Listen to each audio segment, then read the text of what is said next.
আপনি কি খুশিতে কান্না করতে চান? তাহলে ভিডিওটা দেখে যান। আল্লাহ বলে, হে বান্দা, তুই যতই নামাজ পড় আমি কবুল করব না, তুই যত সিজদা কর আমি কবুল করব না। তখন ওই বান্দা বলে আলহামদুলিল্লাহ। তখন আল্লাহ বলে, কিরে, তোর ইবাদত আমি কবুল করব না বলছি, তুই আলহামদুলিল্লাহ কেন বললি?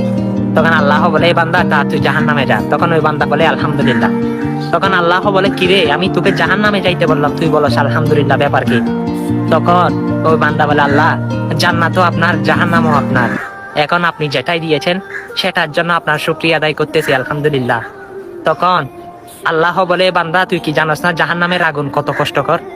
সেখানে তুই কষ্ট পাবি, তুই অনেক কষ্ট পাবি। তখন বান্দা বলে, আল্লাহ, যেখানে আপনি আছেন সেখানে যদি আমি কষ্ট পাই তাহলে কেমন দেখা যায়?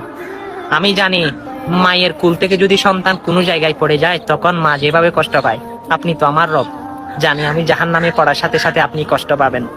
আপনার নামে না রহমান আছে, আপনার নামে না রাহিম আছে? আপনার কি দয়াবান, আপনি তো সমৃদ্ধ, সুবহান।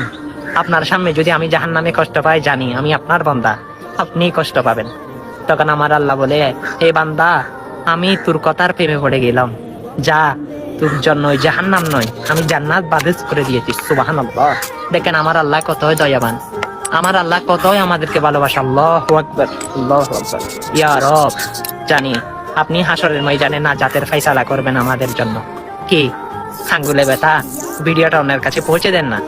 ভালোবাসার টানে খুশি হয়ে তো আপনি পৌঁছে দিতে পারেন, অনেক মানুষ আপনার কারণে সুন্দর কাহিনীগুলো শুনবে। আল্লাহু আকবার, আমিন।